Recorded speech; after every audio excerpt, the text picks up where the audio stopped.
来越多人慢慢的凝视用火炭的好处。不可以怕火炭，你一定要把火炭变成朋友。50年代纽约市大概每一条街都有一间火炭店。进了这行就不可以后悔了，没有退路。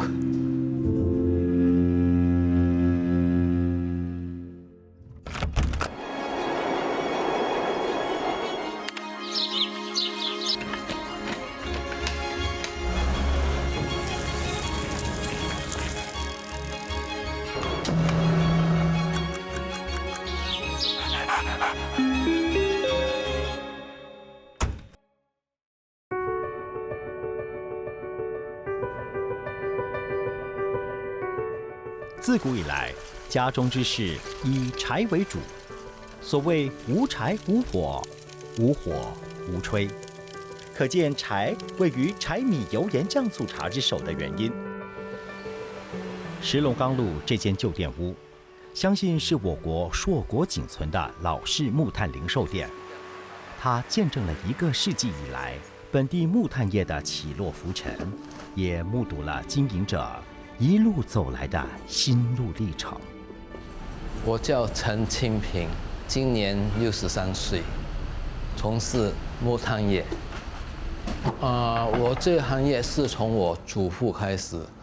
我祖父是从中国朝阳过来新加坡，祖父传到我叔叔，我爸爸他们再传到我这一代。我爸爸28岁因病去世，我祖父照顾我们3兄弟，所以我很感恩他。在我读中学的时候就开始帮忙，早上读书，下午帮忙家里做些零碎的木炭工作，分配那些火炭。那么中学毕业后我就去当兵。当兵之后，那么我祖父祖母就劝我回来一起搞家族生意。我祖父祖母养我们长大，我应该要报恩，所以我就进这个行业，到现在。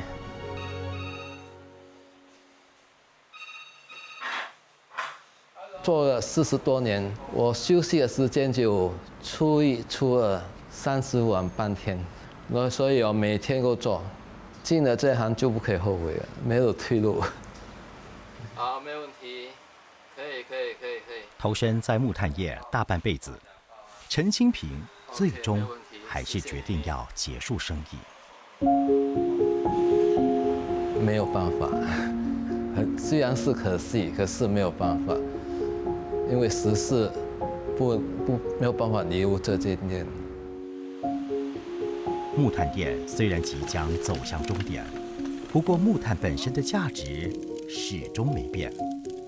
木炭曾经是家家户户不可或缺的必需品，直到煤气、微波炉等电器出现后，才逐渐没落。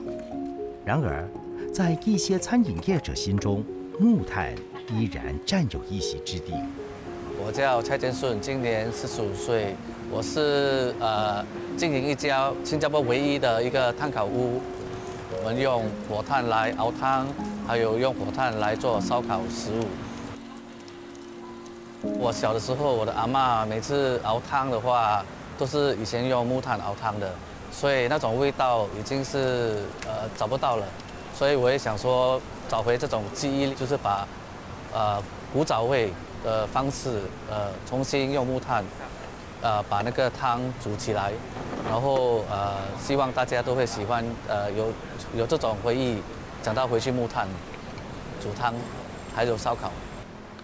要进来这一行的话，最重要是你要有自己一个心理准备，就是说要在一个高温的厨房里面上班，然后还有不要怕那个火炭烧到你，还有每次你在烧炭的时候，那些灰啊都会跑出来，然后真的是会整个身体有时候会肮脏脏的。因为木炭它的火很温顺，然后它也很均匀的把那个食物煮得很恰当。假如我们用煤气的话，它是在一个中间一直烧，变成旁边的东西还不熟。然后另外一点就是说，用木炭也是会比较省钱一点点。假如那个顾客等得太久没有耐性的话，他们就讲说，不如你给我煤气。我是坚决反对，因为我们对这个美食的尊重，对，所以我们就叫他说，假如你真的等得太久，不然你就去吃别家店的食物。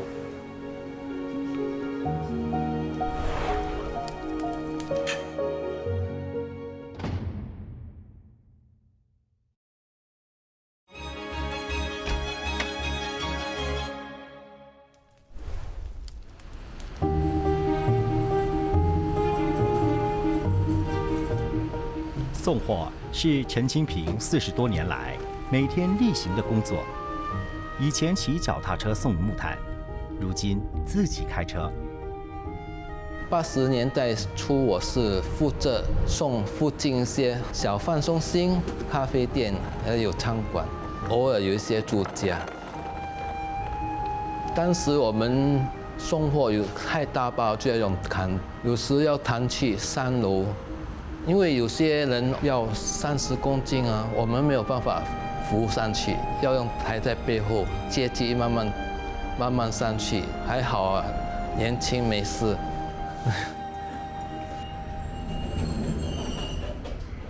有一个顾客是我每1个月送1包火炭去他家，他已经跟我交易差不多有37年的历史，也是变成好朋友。安迪，你的火炭来喽！每次我送货去，他会讲啊，好久不见啊，来喝水喝水，所以是很好，变成很好朋友了。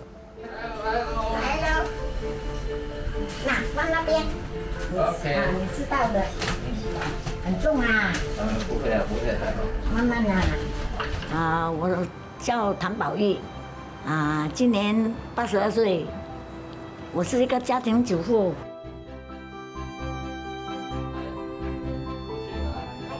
我教他的时候，他差不多要30岁了。他现在我看他有60多岁了啦。该痛，哇，应该做了很久了哈。对。40多年了。40多年，我跟你高官都30多年了。他的人是很好。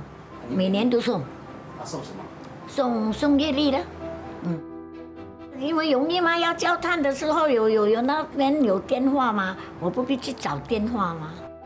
他的为人也是很和气啦，他不会有脾气的人啦。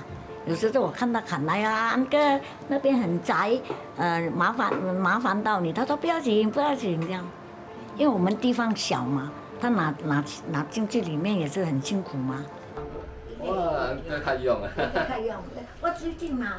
木炭把陈清平和唐宝玉的交情，从原本送货员和顾客的关系，升华为深交。买现成的啦。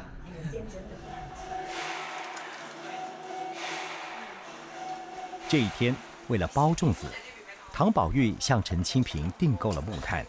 他说，第一次接触木炭是从烫衣服开始的。在小时候啦，妈妈烫衣服的时候就是用木炭啦，所以我对木炭有印象啦。要起火，要等它烧了，放进去还要散，一直要散，你不散它的火不会起。长久来有时也会啦，也会烫到一点啦，不说很严重啦。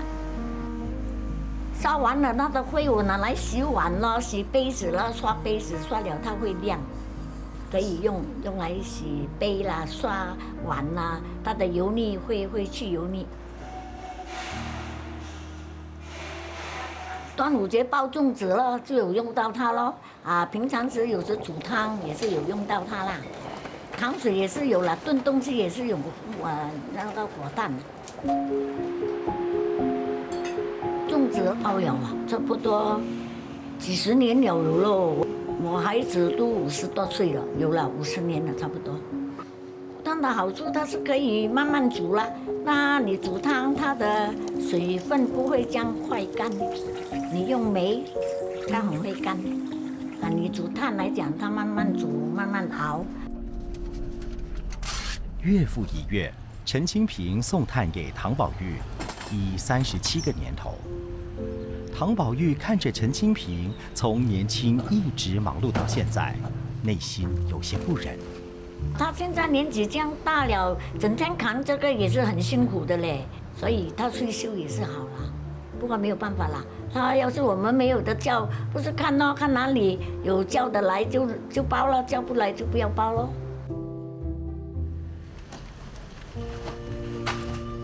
如果我一天我不做了，我会跟他讲，我已经没有办法再送给你了。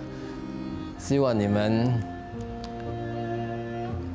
不要放弃果粽子，而且要照顾自己的身体，健康最重要。我会想念他们啊。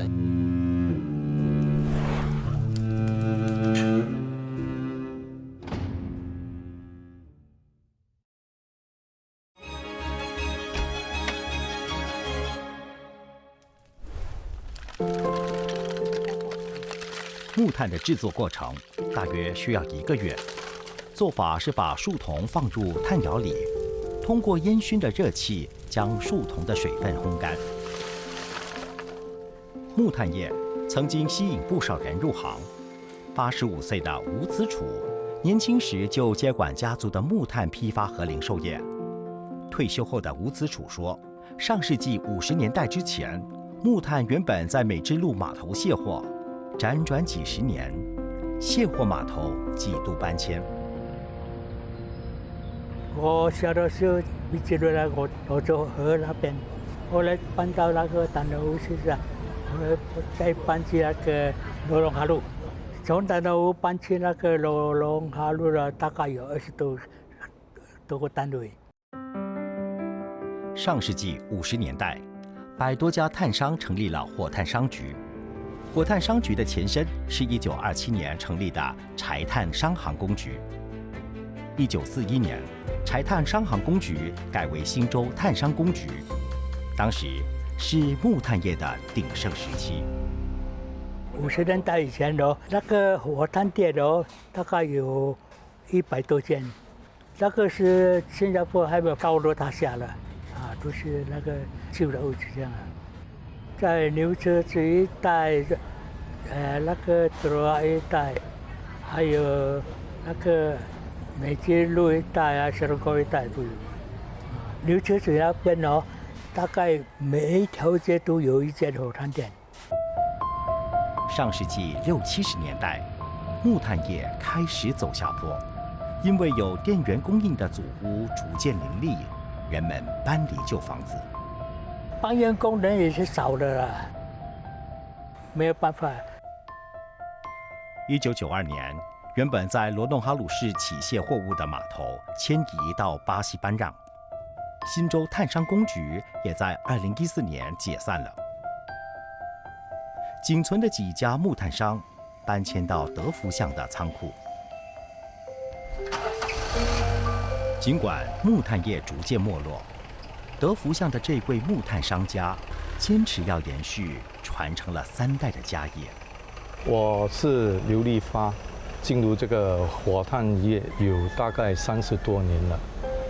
我是进口商，也是批发商和零售商。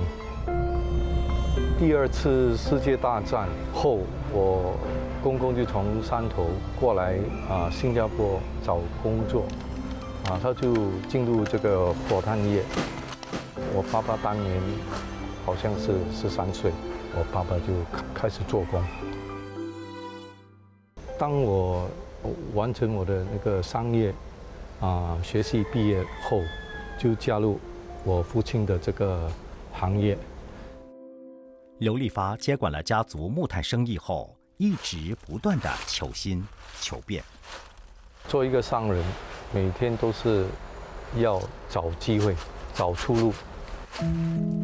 近年很多新的发展，因为高科技，有新的火炭的制造方法，用高压制造的活生炭，主要是用在过滤水，可以制造药。美食方面，好像面包啦，还有美容方面用来做面膜。活生炭产品林林总总，如今环保当道，他推崇使用无烟炭。无烟炭就是用那个碳粉还有那个木须来造成炭，就是废物利用。有一个发明用椰子壳来制造火炭，也是对环保有帮助。新加坡目前用的火炭多数就是印尼进口，还有马来西亚、泰国、越南、缅甸，还有一些从印度也是有。刘立发的得力助手是太太杨玉婷。杨玉婷以前是一名空服员，之前工作很自由，我可以早上在伦敦吃早餐，然后隔天就回到新加坡吃晚餐，然后工作完就是休息了，然后打扮得漂漂亮亮，过着自由自在的人生。过后进入了这一行，我工作时间比以往更长，工作量比以前更多，生活环境、习惯都变了。起初我会觉得委屈，因为起初我真的很不习惯。然后后来我觉得，因为这个行业是我先生的父亲留下来的，还有这里有很多老伙计，也是有很多老顾客，需要继续这个行业。夫妻俩的员工当中，不乏年事已高的长者。85岁的蔡进修就是其中一位。以前不是那个20公斤的、30公斤的，也就50公斤的。哦，因为重太重了，我们要爬楼梯上去，我没有够力，我就不要做。后来有老板就在这里面包装了。因为他是我爸爸的员工，我们也是在一起度过很艰难的时候，所以这是我基本可以做到的责任。所以他已经上了年纪了，所以就给他来这里包炭看守这个货仓要扫地啦，还有有一个机会，有一个收入，好像做人有一个目标。蔡先生因为一次工伤意外伤了脚，跌倒这个开刀里面有办那个铁，后来我就是坐下去又起来，很麻烦的。有机会就带他去针灸了。希望他生活得更舒服，更乐趣，这是我们能做的就做嘛。我爸爸所讲的，我们是螃蟹的身，工人是脚不动，我们都不能去哪里了，哪里都不能动，所以工人是很重要，我们要尊重他们，感激他们付出的代价。这个老板很好他知道我还是辛苦的人，他就帮我咯。他就是没有做我就没有工钱拿，就有做他就给我一点钱可以用的。这些老员工从年轻就帮我的曾祖父帮忙到现在为止，我们都已经接近第4代的行业了。他们从年轻卖命，大家一起打拼。我们对他有一种责任哦，他老了，我们还是要养他。对老员工的关爱，夫妻俩始终坚持，但坚持不了的是，德福巷这个地段有新的发展计划，他们必须搬迁。在这里15年了，所以想要讲都会难过。在早期甘崩都要搬迁到祖屋，老人家都每次都讲都很怀念那种甘崩的生活，就是一样的心情。石龙冈路这本地最后的一家木炭零售店，在不久的将来也会走入历史。因为我2个叔叔都是退休了，只剩下我一个人在经营，而且在店面只有我的婶婶帮我看店，所以她也是很辛苦。所以我想，既然这样辛苦先把这间店结束，那么我婶婶也可以享幸福。对我来讲，这间店面是我祖父创业的地方，所以对我们很重要。那么我父母也是在这间店结婚，所以在我来讲是很有意义的。而且我也是在这个店出世，加上这间店是养我们一家大小的生活。在我回顾这40多年来，我最要感谢就是我的祖父祖母养育我们这样多年，而且这间店是我们的经济支柱最重要的。他也是养育我3个女儿，而且把他们抚养长大。那么我也是在这个行业认识很多朋友，特别就是那些老顾客。我一踏进这个木炭业，我就是把我整个心栽下去，发展这个行业，所以我没有后悔过。